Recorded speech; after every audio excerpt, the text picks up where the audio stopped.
Ini adalah salah satu contoh ya. Salah satu contoh apabila kita menggunakan bibit pisang yang kita ambil dari anakan pisang, tetapi anakannya sudah cukup dewasa. Nah, biasanya justru mati. Nah, salah satu langkahnya, caranya untuk mengantisipasi adalah dengan cara memotongnya sehingga akan tumbuh lagi tunas yang baru seperti ini. Ini dulu kan terlalu gede ya, sudah sebenarnya hampir hampir keluar ontongnya begitu. Tapi kita paksakan kita buat ya akhirnya seperti ini.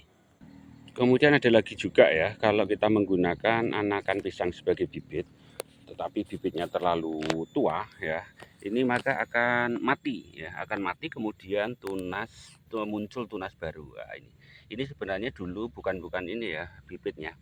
Ini adalah merupakan tunas baru yang muncul setelah kita menanam beberapa waktu. Usia penanaman ini adalah 2,5 bulan kawan-kawan. Jadi muncul tunas baru, tunasnya seperti itu. Ini adalah usia 2 bulan. Nah, ada lagi, ini saya kasihkan contoh lagi, satu lagi. Nah, seperti ini. Ini juga merupakan kita potong dulu.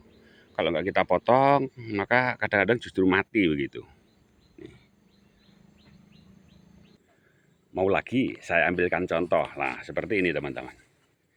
Ini adalah bibit pisang yang terlalu tua sehingga ya kalau tidak kita potong seperti ini maka dia justru akan mati.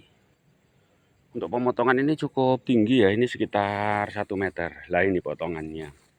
Dulu ini adalah bibitnya, kemudian kita potong, kita taruh di sini di dekatnya. Sebenarnya nggak boleh itu seperti ini. Tapi us kadung ya kaben. Nah, ini. Akhirnya seperti ini jadinya teman-teman. Kalau yang ini adalah penyulaman kawan-kawan. Ini adalah penyulaman karena yang dulu itu tidak tumbuh alias mati. Nah, untuk mengurangi resiko kerugian, maka mau tidak mau ini juga harus kita sulam seperti ini. Kalau yang satu ini tidak terlalu gede ya pada waktu itu untuk benihnya. Ini adalah jenis pisang Cavendish kawan-kawan. Jadi seperti ini, tapi benihnya tidak terlalu bagus. Sehingga pertumbuhannya pun juga seperti ini. Jadi untuk batangnya tidak terlalu gede, tidak terlalu besar begitu. Ya maklum karena kita mencari bibitnya pun juga acak saoleh, makanya ya walaupun tidak terlalu bagus ya tetap kita bawa. Kalau bibit yang ini teman, ini ketika kita ngambil bibitnya ini masih kecil sekali, terus seperti ini, sehingga tumbuhnya seperti ini. Ini dia. Nah ini saya kasih contoh lagi. Pada waktu itu bibitnya itu belum keluar daun, masih kecil, sehingga pertumbuhannya adalah seperti ini. Silakan kawan-kawan nanti pilih yang mana kira-kira, yang tua atau yang masih kecil seperti ini, atau yang ideal seperti apa. Nanti akan kita carikan teman-teman.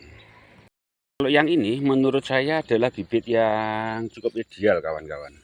Jadi ini dulu saya cari bibit yang daun bedang namanya. Daun bedang itu jadi bibit yang sudah ada daunnya tapi belum terlalu lebar. Nah perkembangannya adalah seperti ini. Menurut saya ini lumayan bagus ya. Jadi dulu ya memang sempat terhenti, kita lihat daunnya yang kecil-kecil itu. Kemudian setelah 2 bulan kita tanam, nah ini sudah muncul daun-daun baru 1, 2, 3, 4, 5, 6, ada 6. Saya pikir untuk jumlah daun 6 ke atas itu sudah merupakan indikasi bahwa pisang ini sehat ya. Kalau yang ini adalah jenis pisang Ambon kawan. Kemarin ini kita ambilkan dari bibit anakan dengan kondisi daun bedang gitu. Ini juga yang seperti ini. Kalau menurut saya lumayan normal ini ya.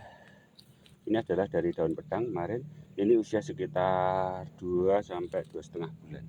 Nah pohonnya seperti ini teman-teman. Ini adalah jenis pisang Ambon. Mudah-mudahan saja nanti tidak terserang oleh layu fusarium ya atau badongan. Karena pisang Ambon itu sangat-sangat rawan dengan penyakit yang namanya adalah penyakit, kalau di tempat kami namanya adalah badongan. Yang konon ceritanya itu karena layu fusarium ataupun layu karena bakteri. Kalau kita lihat teman-teman untuk usia dari pisang ini dari tanaman dari sebelum sesudah tanam loh ya. itu adalah sama. Tetapi kondisinya ternyata tidak sama. Seperti yang ini paling sekitar 60 cm. Tapi beda juga dengan yang ini. Nah, ini dengan hari yang sama juga. Nah, kenapa demikian? Dengan usia yang sama, tapi ternyata hasilnya tidak sama. Ya karena jenis bibit, teman-teman. Ini adalah salah satu risiko apabila kita menanam pisang itu dengan menggunakan bibit dari anakan, yang mana kita luru bahasanya. Mencari bibitnya itu hanya ya sak cethuke lah. Bahkan untuk jenisnya pun juga berbagai macam seperti itu. Nah, seperti ini. Ini bahkan satu rumpun ini ada dua jenis. Yang satu itu adalah pisang marlin atau pisang merlin. Yang satunya itu adalah pisang Ambon. Ini juga kalau ini rojo nongko, yang satunya adalah Ambon. Ada juga yang seperti ini, teman-teman. Nah, ada satu pertanyaan, loh Kak, kenapa itu kok dibikin dua-dua? Ya karena pada waktu itu untuk benihnya itu tidak memenuhi standar untuk menjaga apa ya istilah timbangannya nyulami. Nah itu kita bikin dua. Kalau satunya mati, satunya hidup, jelalah urip kabeh, ya beneran toh. Jadi kawan-kawan, ini memang masih dalam apa ya istilahnya baru saja ditanam, masa pertumbuhan. Jadi ini setelah kita lakukan pemupukan satu kali, kondisinya adalah seperti ini. Kalau saya katakan ini juga lumayan bagus. Ini adalah jenis pisang Ambon, kawan-kawan. Seperti ini. Itu juga yang ada di sebelah kita, sebelah timur ini. Sini juga ada. Ini ada juga pisang Ambon. Kalau ini malah Ambon warangan. Orang mengatakan Ambon warangan, jadi Ambon yang lama itu. Ambon itu kalau di tempat saya ada dua, Ambon lumut dan Ambon warangan. Ada lagi kalau yang ini. Ini adalah jenis rojo nongko, teman-teman.